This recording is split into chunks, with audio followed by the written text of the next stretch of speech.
And the reason why we're different is because we have a genetic variation, and this genetic variation or genetic polymorphisms influence how the medication is reacting with our body pharmacodynamically through receptors, ion channels, enzymes, and immune system, but also has an influence how we absorb, distribute, metabolize, or excrete the medication.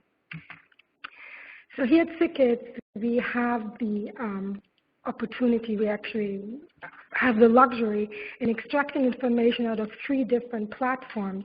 Mass spectrometry is used widely, not only in the hospital, but also through a lot of companies which are available to do pharmacogenetic testing.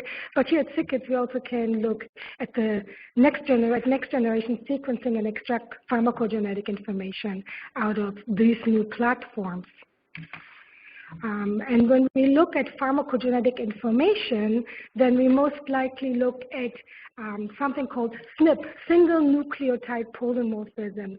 That's the most common type of a genetic variation, and it is it's a change in which a single base in the DNA differs from the usual base at that position.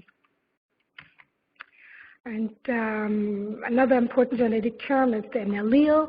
So if you have, it's a variant form of a gene, and it can be a single nucleotide polymorphism, it can be deletion, it can be insertion, or other polymorphisms, which makes this gene different, which makes this part of the gene different. And if you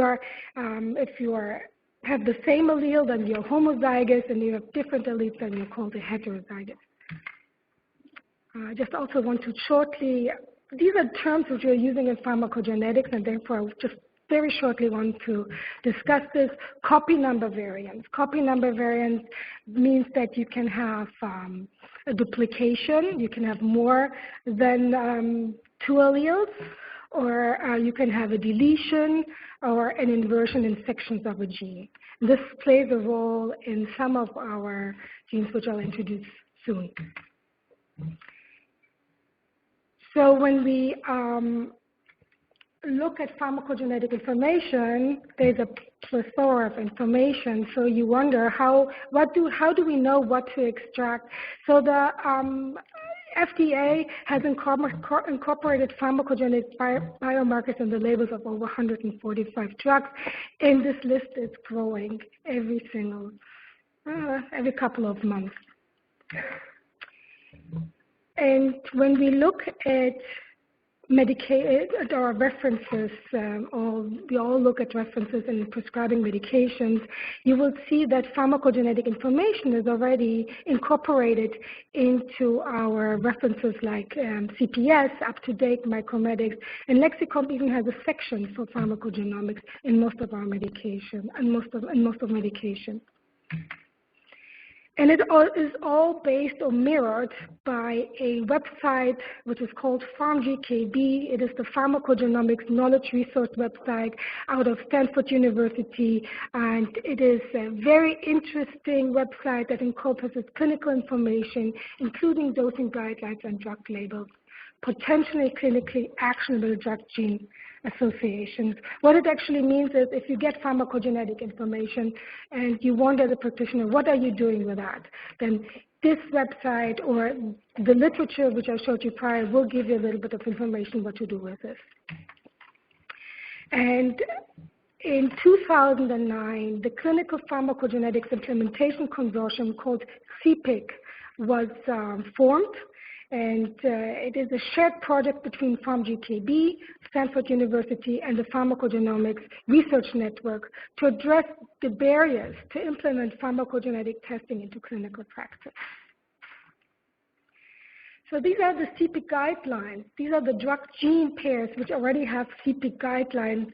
And we have here the autoimmune genes, the abacavir, lopinol, carbamazepine, and our metabolism genes with the drug gene pairs.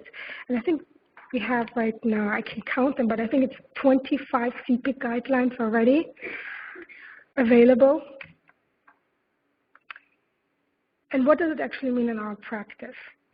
I mean, this is all theory, but what actually does it mean in our practice? And what you see here is out of the newspaper, where the newspaper said, where title said, Hawaii Attorney General sues makers of the drug Plavix, alleging unfair and deceptive marketing, which happened in 2014 and still takes place.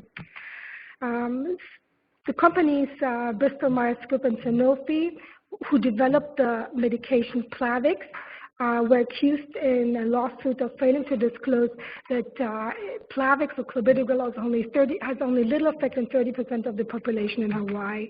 And if you look at the population in Hawaii, you will see that a fair amount are Pacific Islanders or East Asians, and those subpopulations may respond poorly to clopidogrel or Plavix because they inadequately metabolize the drug. As we all know, clopidogrel is a product and has to be activated by mainly CYP2C19 in order to show its antiplatelet effect. And clopidogrel or Plavix is used to prevent strokes and heart attacks and to protect our arteries. So if you do not have enough drug which is metabolized to its active metabolite, then you do not have an effect, and you can have side effects, or you can have a stroke or a heart attack, which actually was supposed to be prevented firsthand. The prevalence of CYP2C19 poor metabolizers, and poor metabolizers actually means that you are not metabolizing at the same way like the main population, like most of us who are normal metabolizers. So your enzyme is not as effective as the other population. If you look at the prevalence of CYP2C19 poor metabolizers, you will see that around 70% of the Polynesian Micronesians are poor metabolizers in comparison to 5% of the Caucasian and African Americans. And what it actually shows us that we cannot come with the same idea that we use one drug for the whole population in the world. We look differently, we behave differently. The medications we are using will be different. The use will be differently for every single population. And we have also to accept that. So CP came up with guidelines, for example, clopidogrel. If you are ultra-rapid metabolizer or a normal metabolizer, you can use the medication, but if you're an intermediate or poor metabolizer of the CYP2C19 gene, then an alternative should be available for you. There's another headline, Post-Surgery Codeine Still Killing Children, from 2012. And there were a couple of incidences, many more incidents than those two, but this shows what an influence our genetics play when we prescribe medication. So here we're talking about a 4-year-old First Nations boy who had his tonsils and adenoids removed, received Tylenol plus codeine, a codeine based medication for pain, and after 4 doses he died of morphine overdose. And then another 3-year-old girl who also got the Tylenol 3, and 6 hours after discharge also had her tonsils removed. She was found in her bed also with no vital signs. And what those two patients had in common is that they are ultra-rapid metabolizers of the CYP2D6 gene. Ultra-rapid metabolizers of the CYP2D6 gene means that your enzyme is much more active than the normal metabolizers, and for CYP2D6 means you have more than 2 copies of the CYP2D6 gene.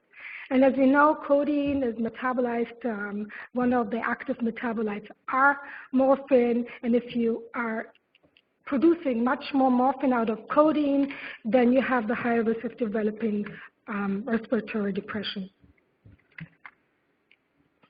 So looking at the CYP2D6 phenotype, we can see that most of us, actually 95% of the population, the world population, are normal metabolizers, but there are some patients who are either ultra-rapid metabolizers, which is much more common in South Europe and North Africa, but you also have the poor metabolizers, which they have a risk of, I will talk about this later because it's confusing with the CYP2D6 morphine, but we have also poor metabolizers who do not have the ability to metabolize the drug as the other population.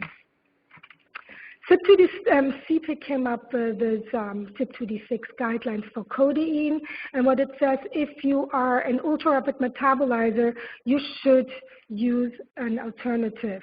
And in addition, tramadol, hydrocodone, and oxycodone are also not good alternatives because they're metabolized by the CYP2D6 gene. And the alternative to codeine are actually then morphine because we use the active metabolite instead of the codeine. Another example is TPMT. Here at SickKids, we're already testing for TPMT. TPMT is an enzyme which is important for 6-mercaptopurine to metabolize 6-mercaptopurine and detoxify it.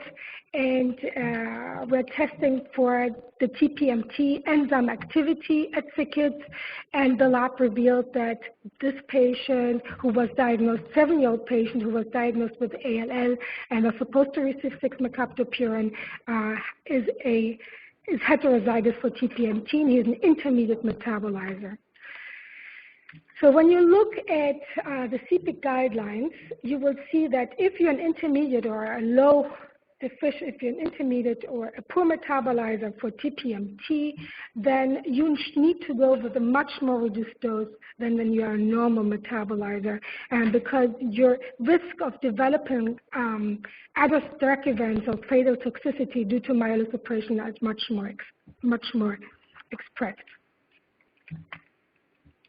Let's talk shortly about the drug hypersensitivity reactions and the HLA genes. So these HLA genes are the immune system genes. And if you have one of those variants, then you're at higher risk of developing a skin reaction, severe skin reactions. It is very important for you to know that if you have a variant in this HLA gene, it doesn't mean that you will develop a severe side effect, but your chances are much higher. For example, if you have an HLA style B 5701 gene, it's relevant to the drug abacavir, then your positive predictive value is 55%. Meaning 55% of the population who has this gene variant will have a side effect. So I think that's pretty high. And the same for carbamazepine, where only the predictive value, positive predictive value, only 3%. But you would not like to, as a healthcare provider or prescriber, take this risk. Abacavir, for example, around 7% of the world population has the HLA-B style 5701 gene. And in the United States, when you prescribe the medication, it is actually not only recommended, but you need to be tested for this gene in order to get this medication prescribed. And if you have one or two alleles of this 5701, then you cannot get this abacavir prescribed. In Canada, it is recommended. So what are the benefits of testing?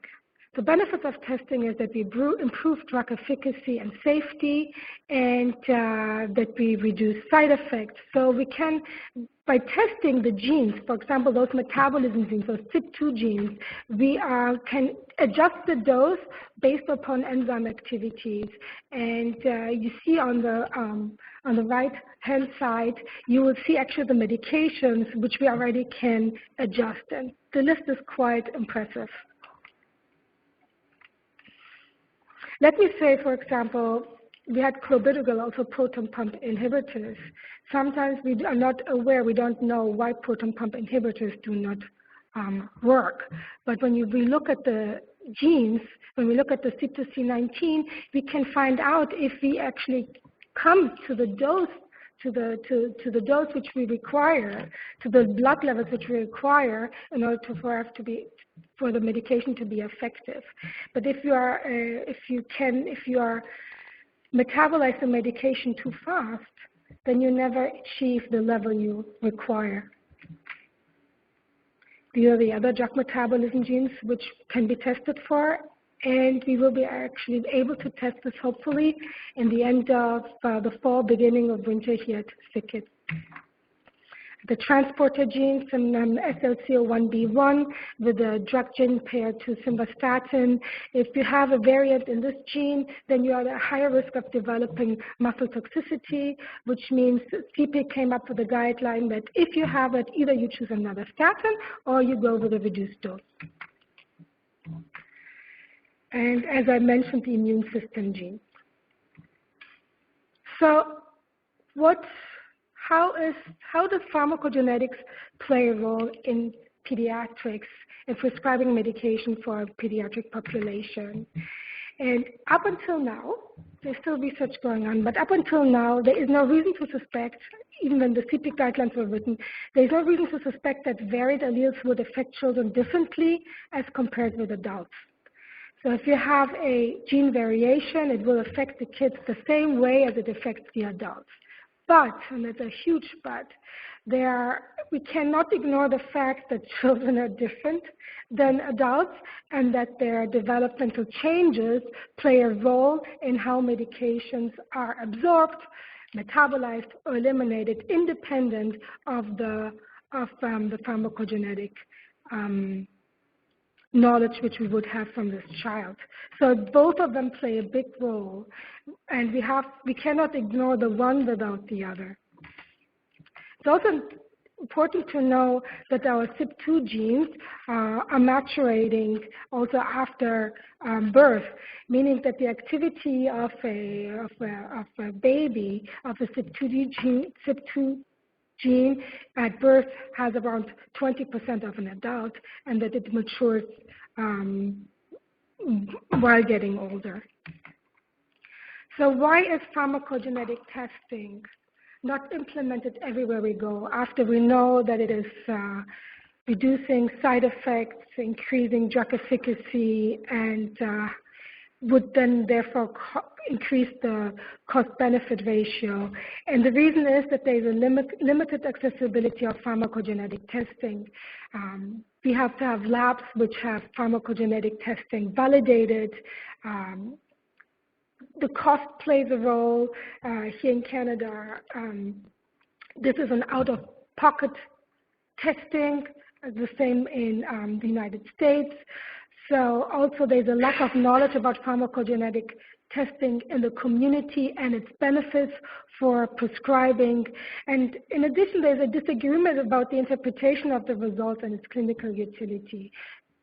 If you take away the CPIC guidelines and you look at pharmacogenetic information which is out there, not everything will be clear-cut.